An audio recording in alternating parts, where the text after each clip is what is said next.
할렐루야! 네. 현수막이 바뀌었습니다. 예.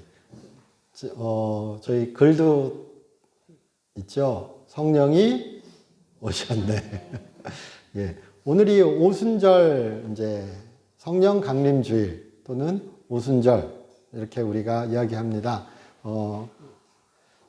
성경에서, 구약 성경에서 유대인의 3대 절기 그러면요. 6월절. 우리 익숙하시죠?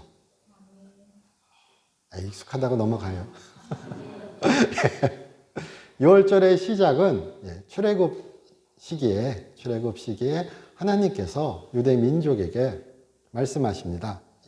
내가 그렇게 애굽의 그런 반역을 어찌 보면 징계하실 때 너희는 문설주에 어린 양의 피를 발라라.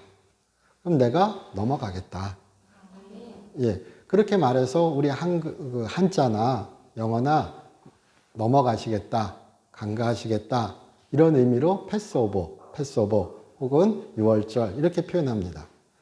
그런 6월절이 있고요. 또 이렇게 광야 생활, 이스라엘 민족이 유대 민족이 그렇게 광야에서 생활할 때 혹은 그렇게 나중에 가나안 땅에 들어가서 첫 열매를 그러니까 곡식을 그렇게 수확하였어.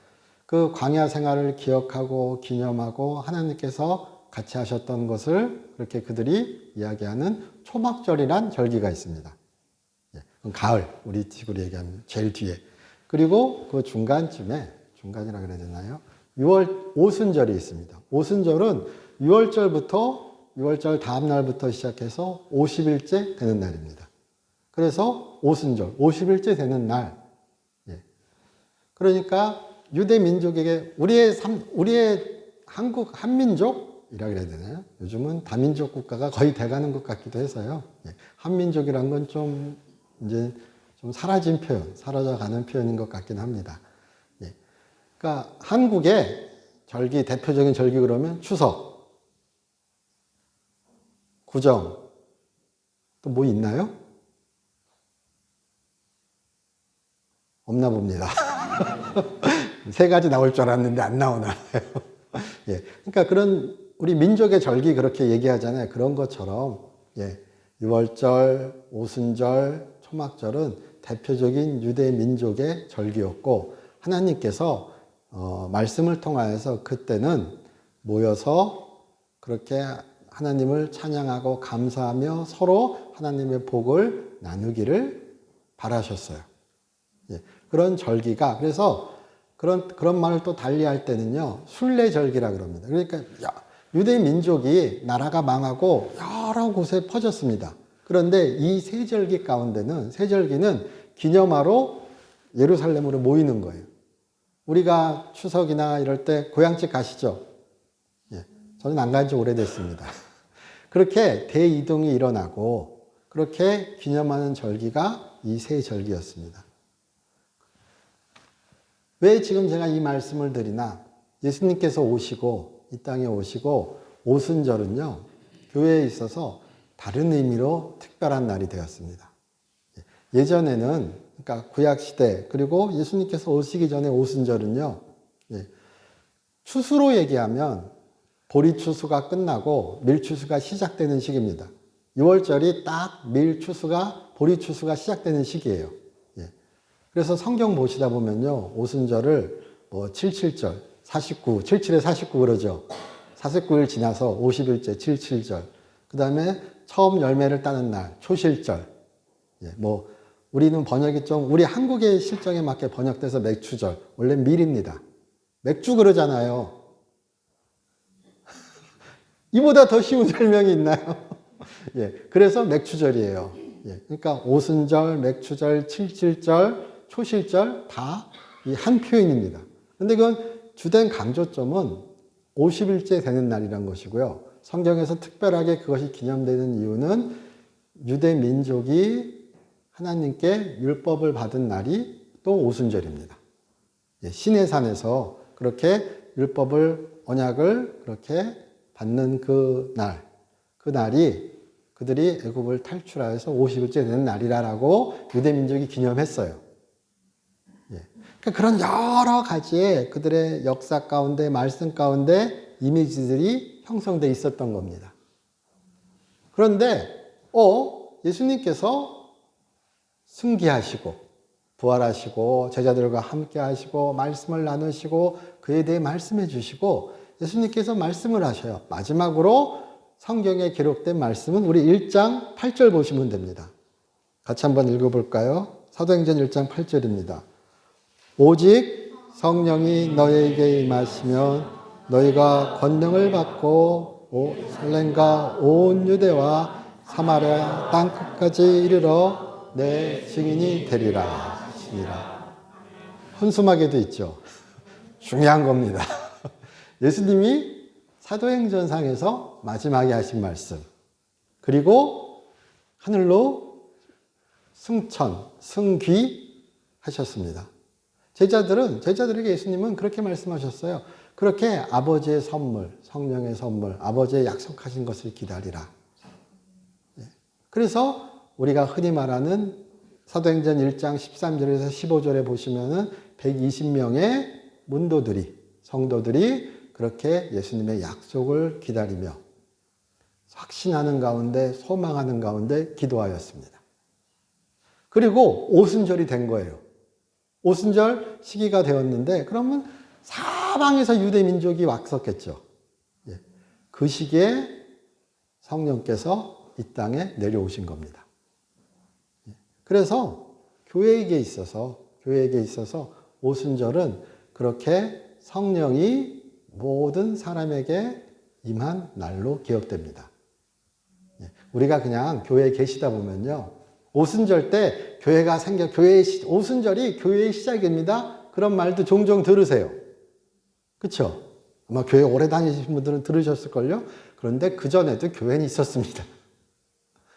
예수님과 제자들이 같이 다니셨죠? 그거 교회 아니에요? 그렇죠.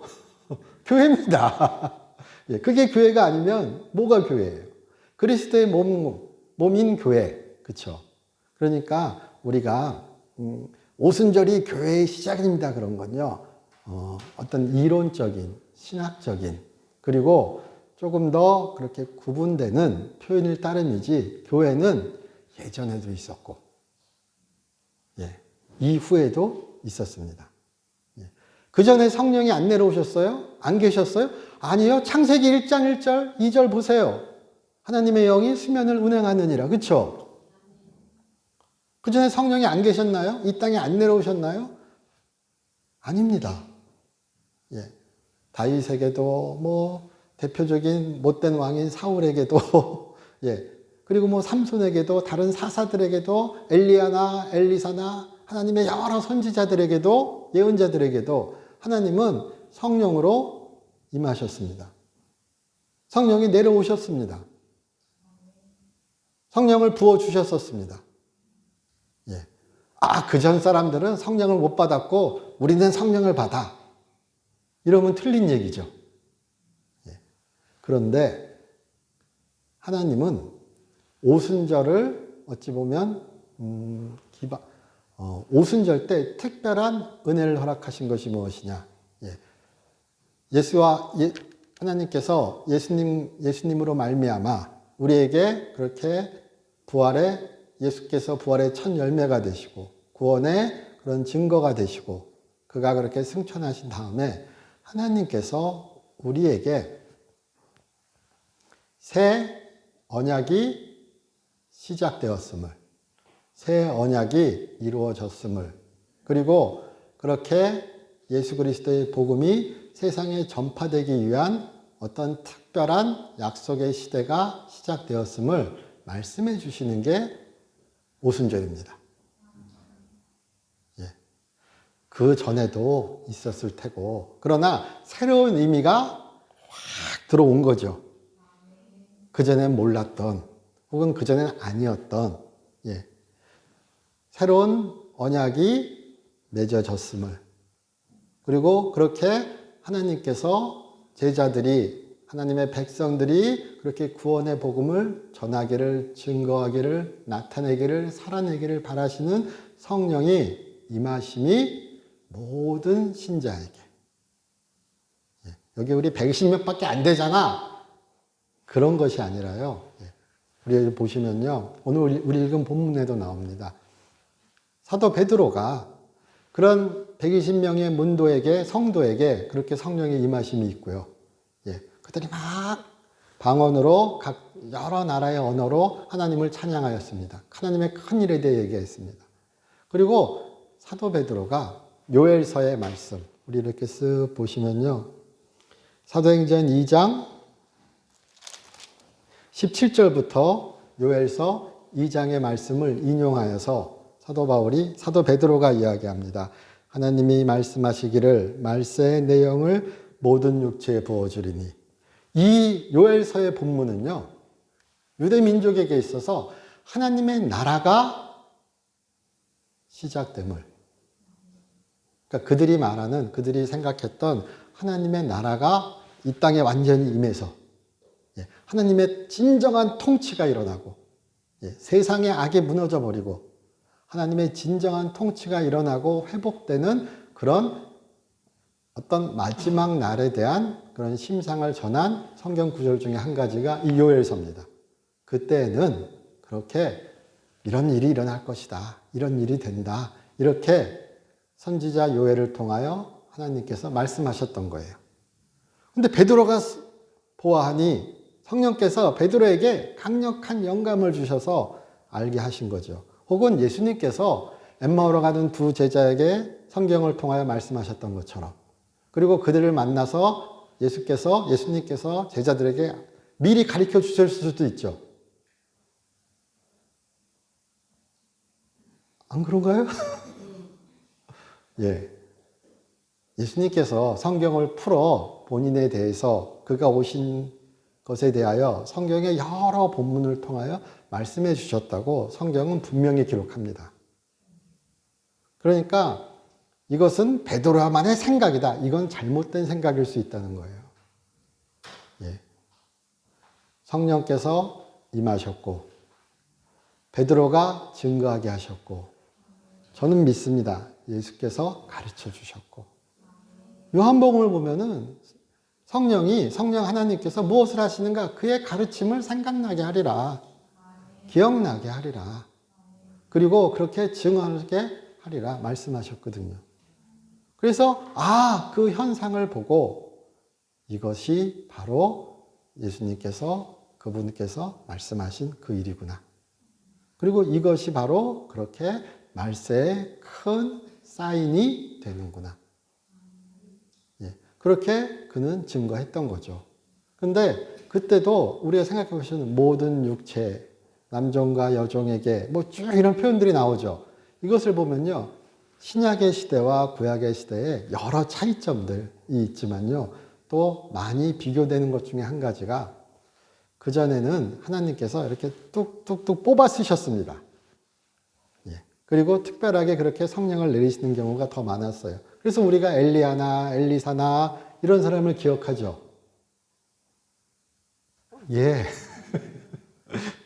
그런데 예수님께서 승계하시고, 이야, 우리 그런 거 있잖아요. 이제 바뀌었네? 그게 무엇이냐? 다 주신다는 거예요. 다 주신다는 거예요. 누구나 그렇게 선지자처럼, 예언자처럼, 내가 선지자, 내가 예언자라 그러면은 안 됩니다. 그건 제가 확실히 말씀드립니다. 아주 위험하고 이단적입니다. 그러나 누구에게나 하나님이 선지자처럼 예언자처럼 혹은 그렇게 하나님의 그런 능력 있는 종처럼 복음을 증거하고 살아갈 수 있게 능력을 허락하신다는 거예요. 은사를 주신다는 거예요. 그런 대표적인 표현으로 여기에 나와요. 하나님의 나라는 그렇게 은사가 하나님의 선물이 성령의 선물이 성령이 임하시는 시대인 거예요. 그런 의미로요. 그렇게 우리 보셨으면 좋겠습니다. 그러니까 우리는 뭘 해야 되죠? 저를 포함하여 성령을 구하셔야죠. 하나님께 성령의 충만함을 성령의 선물을, 성령의 은사를, 성령을 따라가는 삶을 구하고 우리가 살아가야죠. 예. 말씀과 함께요. 예. 예수님께서도 말씀으로 이야기하셨잖아요. 예. 그의 말씀이 우리에겐 성경으로 남아있죠. 그러니까 우리가 이것이 바른 것인지 바르지 않은 것인지 판단할 수 있는 최종적이고 가장 확실한 기준은 성경일 수밖에 없습니다. 예. 예수님께서 하신 말씀이니까요. 그가 하나님께서 우리에게 주신 최종적이요 유일한 기준이니까요. 예. 그래서 말씀과 성령이 우리가 그렇게 얘기할 때 말씀과 영이라 그럽니다. 말씀과 영이 이게 좀 더 그 친숙한 표현일 수 있죠. 그렇게 말씀과 영이 따로 놀거나 예. 너무 날카롭게 분리되는 것이 아닌 함께 가는 그런 우리의 신앙이 되시기를 소망합니다. 그러니까 자연스럽게 오순절은 무슨 날인가? 교회가 탄생한 날이 아니라 그것보다는 전 그렇게 말씀드릴래요. 예. 복음이 증거되기 위한 능력을 주시는 날. 예. 구원의 그런 큰 소식이 전파되기 위하여 우리를 준비시키는 날. 예. 이렇게 얘기하면 되게 좁은 의미가 될 수 있긴 합니다. 그래도 이렇게 한 번쯤 우리가 생각해 보시기를 소망합니다. 예. 그래서 지금 성경에 나온 그런 오순절은 한 번일 수밖에 없지만, 단회적일 수밖에 없지만, 우리의 삶에, 우리 교회의 성도님들에게 그런 성령의 내려오심은, 성령의 선물의 이런 부어주심은, 그러니까 우리 각자의 오순절은 계셔야 된다는 거죠. 예. 이렇게 안 하면 성도가 아니야. 이거 아닙니다. 그러나 그렇게 하나님의 능력 안에서 주님께서 주신 그런 성령의 인도하심 아래서 우리가 능력 있게 복음을 전하고 증거하기를 소망합니다. 예. 그것이 사도행전의 이야기입니다. 예. 누가복음과 사도행전은 우리가 흔히 누가행전이라 그러면서요. 누가가 쓴 성경으로 우리가 인식합니다. 예. 그것이 사실이고요. 예. 그런데 누가복음과 사도행전을 이렇게 쓱 놓고 이렇게 같이 놓고 보시잖아요. 그러면요. 예수님께서 성령으로 잉태하시고 성령으로 세례받으시고 그리고 그가 갈릴리 회당에서 누가복음 4장 갈릴리 회당에서 하나님께서 그렇게 기름 부은 그 이야기를 하십니다. 4장만 보셔도 바로 확인하실 수 있죠. 예, 누가복음 4장 보시면 그렇게 한번 볼까요? 뭐 어려울 거 없으니까요. 누가복음 4장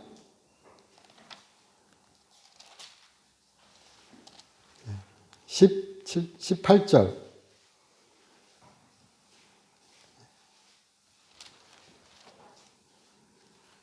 한번 같이 읽어보겠습니다. 18절 19절 주의 성령이 내게 임하셨으니 이는 가난한 자에게 복음을 전하게 하시려고 내게 기름을 부으시고 나를 보내사 포로된 자에게 자유를 눈먼 자에게 다시 복음 전파하며 눌린 자를 자유롭게 하시고 주의 은혜의 해를 전파하게 하려 하심이라. 아멘.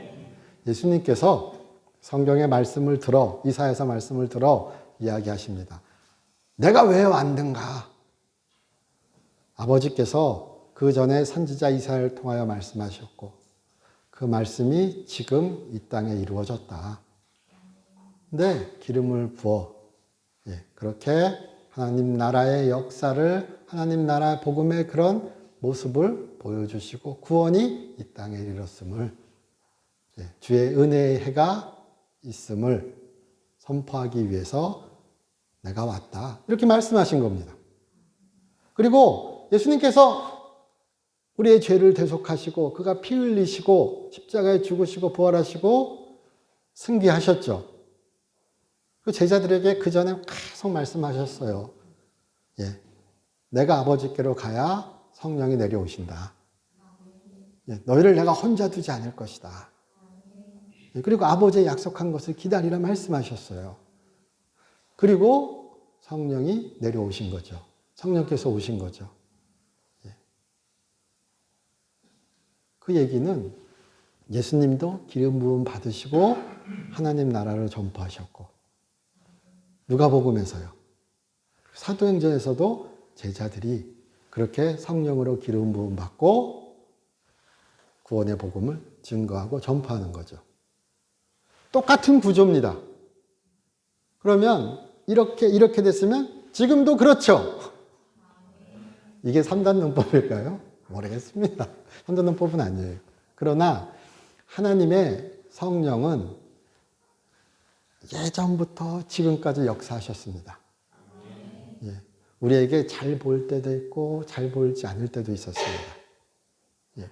허락되는 사람이 있고 허락되지 않는 사람이 있기도 했습니다. 그러나 분명한 것은 그렇게 성령으로 기름 부음 받아 주의 구원의 복음을 증거하고 능력 있게 증거하고 전하기를 예수님은 원하신다는 것입니다. 예. 우리가 그렇게 또한 되기를 소망합니다. 예. 예언이 그러니까 여기서 아까 우리가 사도행전 2장 그 요엘서 사도 베드로가 인용한 문장을 읽었죠. 예. 나중에 한번 구약 성경에 요엘서 그 본문을 한번 이렇게 비교해서 이렇게 읽어보시잖아요. 그러면요, 사도 베드로가 똑같이 외워서 안 썼습니다.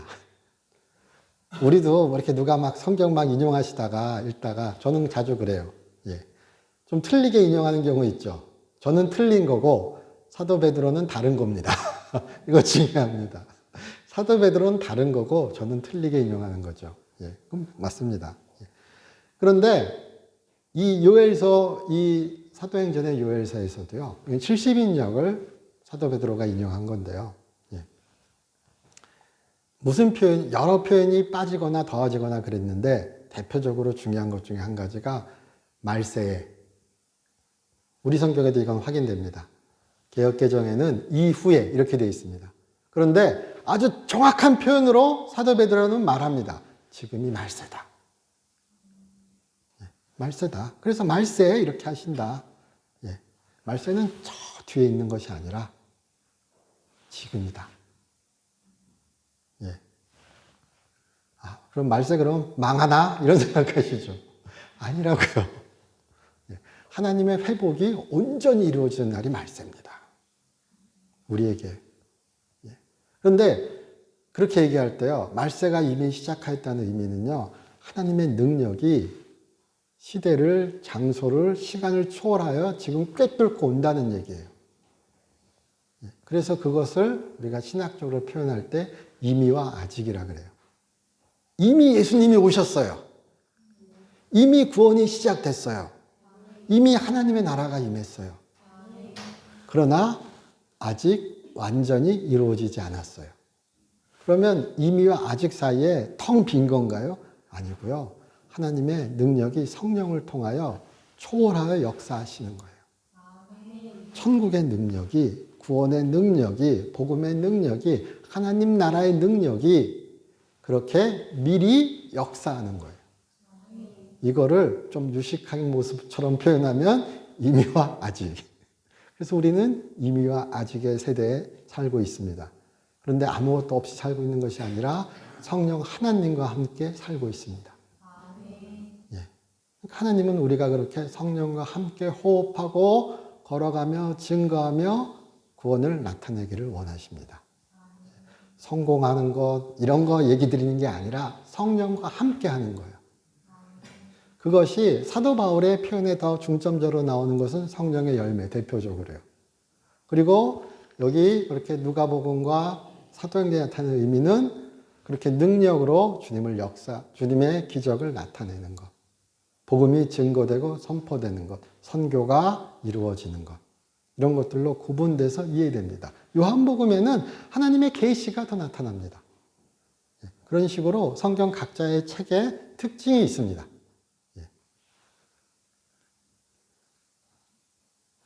17절에 또 이렇게 써 보시면요. 또 다른 표현이 무엇이냐? 18절입니다. 그때 내가 내 영입니다. 나의 종과 내 영을 나의 종과 나의 여종에게, 나의 남종과 나의 여종에게, 나이란 말이 원래 히브리어 본문에는 없습니다. 헬라어 본문에는요. 그런데 특별히 베드로는 집어넣습니다. 나의 남종과 여종에게. 예. 좀 다르죠? 나의 남종과 여종에게, 모든 사람에게, 모든 사람, 구원받은 사람에게. 그 구원받은 사람이란 것은 무엇이냐? 예수 그리스도로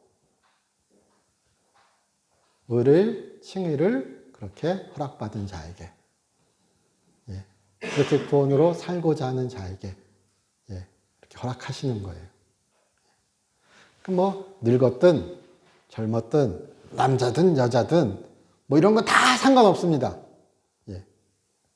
무엇이 중요하다고요? 아, 갑자기 헷갈리죠. 무엇이 중요하다고요? 예. 하나님의 백성이면 되는 거예요. 예. 하나님께서 은혜로 주시는 거니까요. 최소한 하나님은 믿어야 되겠죠. 예. 저는 그렇게 편하게 표현할래요. 예. 그렇게 나의 남종과 여종에게 성령을 허락하시는데, 그래서 여기 또 베드로가 원래 요엘성에는 없는 표현을 집어넣습니다. 예언을 할 것이요. 예언은 이때나 그때나 그 당시에나 어떤 선지자의 특징적인 그런 표현, 상징이기도 했었습니다. 물론 요즘에 우리 신약 체계에서 예언은 그렇게 설교나 이런 것들도 포함하기도 합니다.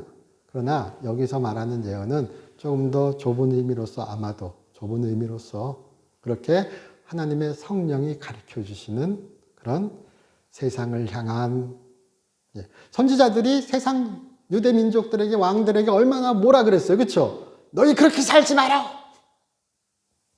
엄청 그랬거든요. 너희 그렇게 살면 하나님께서 심판하실 거야. 이것도 예언이죠. 또한 미래에 일어날 일, 개인에게 또한 말씀하시는 일도 예언이죠. 예, 세상을 향하여, 개인을 향하여 하는 성령 하나님을 통한 특별한 이야기, 예, 우리의 일상의 언어로 말해야지는 그것이 예언인 것입니다. 예, 그렇게, 근데 그 예언이 특별한 사람에게뿐만이 아니라 모든 사람에게 열릴 것이다.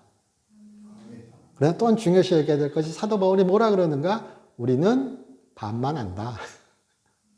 예, 나중에 고린도전서 14장 이렇게 보시면요, 우리가 간접적으로 안다. 예, 우리가 하나님이 아니죠.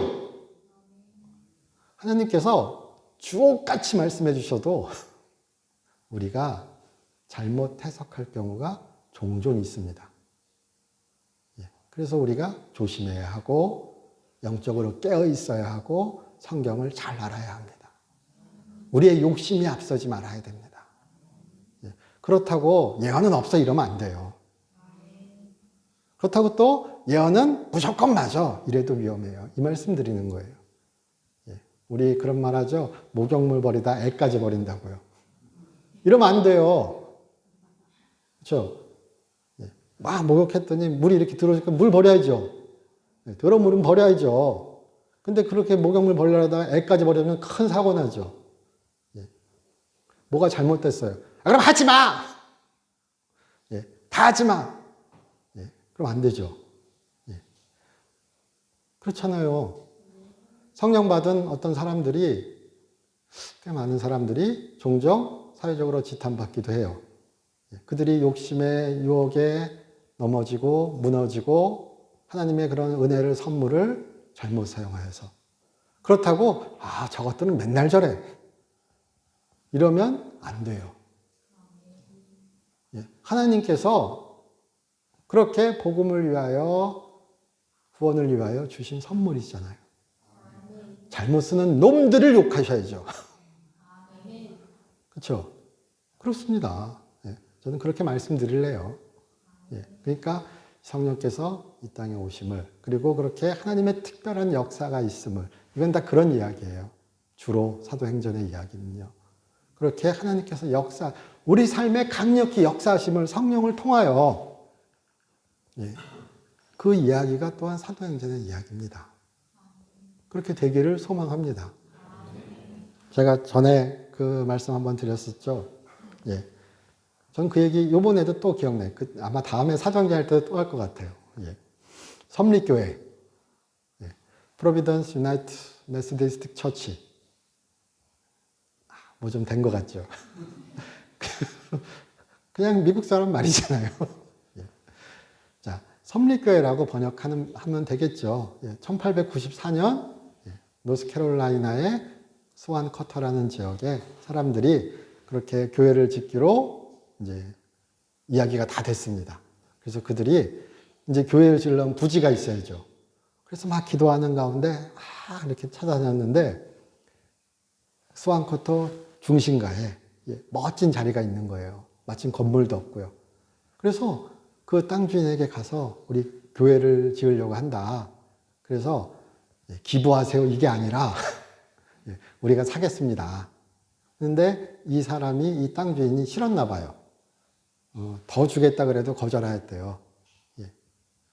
그래서 거절하는데 어떻게 해요? 때려서 뺏을 거예요? 딴 데 졌죠.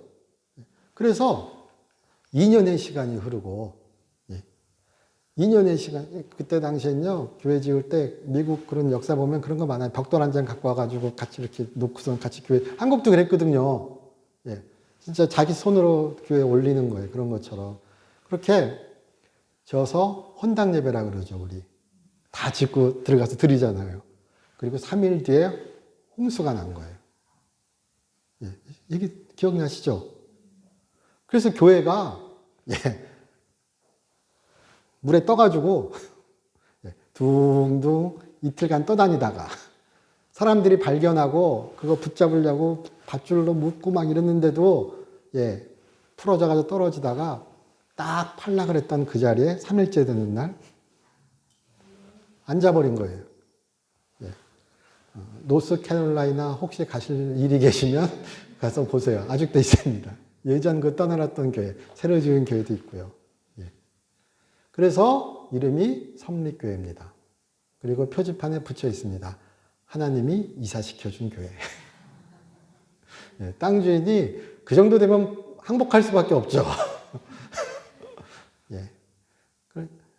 물론 믿지 않는 눈으로 보면 어쩌다 홍수가 나서 어쩌다 교회가 떠서 교회 기초 좀 잘했으면 안 될 거 아니에요. 어쩌다가 이렇게 각이 맞아서 어쩌다가 거기에 앉아서 이것도 논리적인 설명이죠. 하나님 빼면 되니까요. 그렇죠. 그게 무신론 혹은 이신론 그런 입장인 겁니다. 교회는 유신론. 이신론은 유신론과 이신론 되게 달라요. 이신론은 하나님이 우리를 노터치 한다는 거예요. 그러니까 되게 위험한 생각. 신은 있어요. 근데 신은 만들어 주시고 노터치 하세요. 각자 잘 살아야죠. 그가 만든 자연 법칙을 위배하지 않으세요. 그게 이신론이에요. 그러나 기독교는 철저하게 유신론입니다. 성경의 이야기가 뭐예요? 하나님이 세상과 우리와 호흡하신 이야기예요. 그게 성경이에요. 아브라함과 다니셨고 에녹과 다니셨고 아담과 하와와 다니셨고 다윗과 다니셨고 사울과 다니셨고 베드로와 바울과 야고보와 다니셨고 지금 우리와 다니시는 이야기잖아요. 오해하지 말고 들으세요. 우리도 우리의 성경을 쓰시는 거. 이러면 큰일 납니다. 제가 분명히 말씀드렸어요. 하나님께서도 우리와 함께 호흡하시고 우리와 함께 가시고 그렇게 하기를 원하시는 거예요. 그래서 오순절이 왜 특별한가? 그렇게 하나님께서 이 땅에 내려오시고 개별적으로 그렇게 만나주시고 모든 사람에게 그런 시대가 펼쳐졌다는 거예요. 방언을 여러 가지 얘기하잖아요. 방언이 여러 나라 말로 들렸다 그러죠. 우리가 성경 얘기할 때 이 오순절과 항상 같이 되는 이야기가 무엇이냐? 바벨탑 사건이에요. 바벨탑은 성경을 읽어보시면요. 바벨탑은 하나님께서 사람들이 오만하여서 교만하여서 혹은 그렇게 아지배쳐서 우리가 신에게 가자 하나님께 가자 그러고 막 탑을 쌓았던 사건이죠. 그것이 오만이었던 그것이 잘못된 오해였던 그들은 하나님 찾아서 하늘로 빡빡빡빡 올라간 거죠. 그때 하나님께서 쓱 보시고 쿵 하시니까 예, 말이 다 바뀐 거죠. 예, 그래서 예, 그들이 사방으로 흩어지게 되었다. 이것이 바벨탑 이야기잖아요. 예, 그런데 오순절은 어떻게 되었는가? 사방에 흩어진 사람들이 모였죠. 그리고 갈릴리 촌놈들을 이렇게 얘기해야 돼요. 예, 이 갈릴리 사람들이 우리 성경 부분에 나오죠.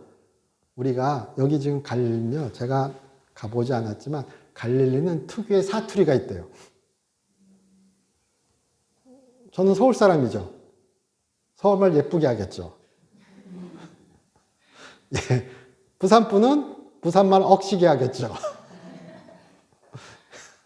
예, 전라도 분은 또 전라도 특유의 그 어투로 말씀하시겠죠. 예, 그런 것처럼 갈릴리 사람이 딱 얘기하면 갈릴리네 이런 거예요. 예, 근데 그런 갈릴리 사람들이 얘기하는데 이게 오만 언어로 들리는 거예요. 그래서 바벨탑 사건의 역전이라고 얘기해요. 그리고 예, 그때는 하나님이 부수셨지만 지금은 하나님이 모으셔요. 그리고 그때는 하나님께 막 올라가려고 온갖 애를 다 박살났는데 하나님이 이 땅에 오셨어요. 그들을 감싸 안으시고 예, 그리고 그들에게 하나님을 증거하는 하나님을 나타내는 그런 능력을 허락하시는 기쁨의 시간인 거예요.